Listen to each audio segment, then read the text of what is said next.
नमस्कार। आज हम एक बहुत ही महत्वपूर्ण राजनीतिक सिद्धांत के बारे में चर्चा करेंगे, जिसे जॉन लॉक का प्राकृतिक अधिकार सिद्धांत कहा जाता है। ये सिद्धांत आधुनिक लोकतंत्र की नींव रखता है और हमें ये समझने में मदद करता है कि सरकार का मुख्य उद्देश्य जनता के अधिकारों की रक्षा करना है। तो चलिए बिंदुवार इसे समझते हैं। परिचय इंट्रोडक्शन। अगर परीक्षा में ये प्रश्न आता है तो सबसे पहले आपको ये लिखना होगा कि जॉन लॉक का प्राकृतिक अधिकार सिद्धांत इस विचार पर आधारित है कि प्रत्येक व्यक्ति जन्म से कुछ मौलिक अधिकारों का हकदार होता है, जिन्हें कोई भी सरकार छीन नहीं सकती। उन्होंने कहा कि राज्य का मुख्य कार्य इन अधिकारों की रक्षा करना है, और यदि सरकार इसमें असफल होती है तो जनता को उसे हटाने का अधिकार है। अब हम इसके मुख्य बिंदुओं को एक एक करके समझेंगे। 1. प्राकृतिक अधिकार, नेचुरल राइट्स। लॉक के अनुसार हर व्यक्ति 3 प्राकृतिक और अपरिवर्तनीय अधिकारों के साथ जन्म लेता है। जीवन का अधिकार, राइट टू लाइफ, हर व्यक्ति को जीने और अपने जीवन की रक्षा करने का अधिकार है। स्वतंत्रता का अधिकार, राइट टू लिबर्टी, व्यक्ति को सोचने, बोलने और स्वतंत्र रूप से रहने का अधिकार होना चाहिए। संपत्ति का अधिकार, राइट टू प्रॉपर्टी, हर व्यक्ति को अपने श्रम से अर्जित संपत्ति के स्वामित्व और उपयोग का अधिकार मिलना चाहिए। ये बिंदु परीक्षा में बहुत महत्वपूर्ण है, इसलिए इसे अच्छी तरह याद कर लीजिए। 2. प्राकृतिक अवस्था, स्टेट ऑफ नेचर। लॉक ने कहा कि सरकार बनने से पहले लोग प्राकृतिक अवस्था में रहते थे, जहां वे स्वतंत्र तो थे, लेकिन सुरक्षा की कोई गारंटी नहीं थी। इस अवस्था में प्राकृतिक अधिकार तो थे, लेकिन उनकी रक्षा करने के लिए कोई आधिकारिक सत्ता नहीं थी। सुरक्षा सुनिश्चित करने के लिए लोगों ने सरकारों का गठन किया।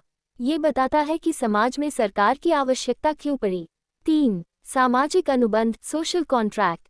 लोगों ने स्वेच्छा से कुछ स्वतंत्रताएं छोड़कर एक सरकार बनाई जो उनके अधिकारों की रक्षा करेगी। सरकार जनता द्वारा बनाई जाती है और केवल जनता की भलाई के लिए कार्य करती है।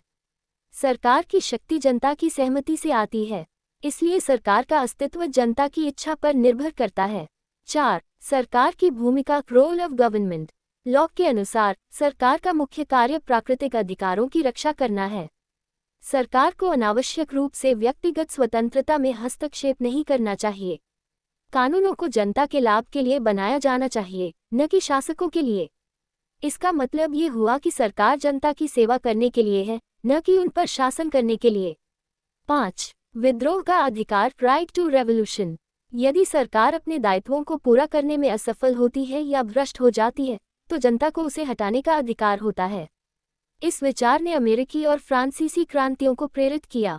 लॉक का मानना था कि यदि सरकार जनता के अधिकारों का हनन करती है तो उसे बदला जाना चाहिए। यह विचार आधुनिक लोकतंत्र की नींव में एक महत्वपूर्ण सिद्धांत है। 6. सीमित सरकार, लिमिटेड गवर्नमेंट। लॉक निरंकुश राजतंत्र के विरोधी थे और संवैधानिक सरकार का समर्थन करते थे। सरकार की शक्ति को कानूनों और संतुलन व्यवस्था द्वारा सीमित किया जाना चाहिए। शासक को केवल जनता की सहमति से शासन करना चाहिए। ये बिंदु लोकतांत्रिक सरकार की मूलभूत अवधारणा को दर्शाता है। 7. शक्तियों का विभाजन, सेपरेशन ऑफ पावर्स। लॉक ने सत्ता के दुरुपयोग को रोकने के लिए इसे विभिन्न शाखाओं में विभाजित करने का सुझाव दिया। यह विचार बाद में मॉन्टेस्क्यू के शक्तियों के विभाजन सिद्धांत में विकसित हुआ। आधुनिक लोकतांत्रिक व्यवस्थाएं इसी सिद्धांत पर आधारित हैं। 8. आधुनिक लोकतंत्र पर प्रभाव, influence on modern democracies. Lock के विचारों ने अमेरिकी और भारतीय संविधानों सहित कई लोकतांत्रिक संविधानों को प्रभावित किया। आज के लोकतंत्रों में मौलिक अधिकारों की अवधारणा लॉक के सिद्धांतों से प्रेरित है। इसलिए हम देखते हैं कि लॉक के विचार आज भी राजनीतिक व्यवस्थाओं में महत्वपूर्ण भूमिका निभाते हैं। निष्कर्ष, कंक्लूजन। अब परीक्षा में निष्कर्ष लिखने के लिए आपको ये बताना होगा कि लॉक का अधिकार सिद्धांत आधुनिक लोकतंत्र, व्यक्तिगत स्वतंत्रता और संवैधानिक शासन की नींव रखता है। एक न्यायसंगत सरकार को जनता के अधिकारों की रक्षा करनी चाहिए, और यदि वह असफल होती है तो जनता को उसे बदलने या हटाने का अधिकार होना चाहिए। आज भी लॉक के सिद्धांत पूरी दुनिया में मानवाधिकारों और राजनीतिक विचारों की नींव बने हुए हैं।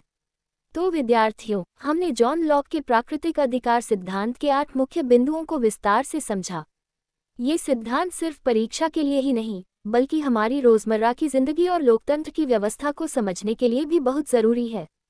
यदि आपको ये समझ आ गया है तो कमेंट में हाँ समझ आ गया लिखकर जरूर बताइए, और यदि कोई प्रश्न है तो उसे भी पूछ सकते हैं। धन्यवाद। अगली कक्षा में फिर मिलते हैं। Please like, share and subscribe pulse YouTube channel.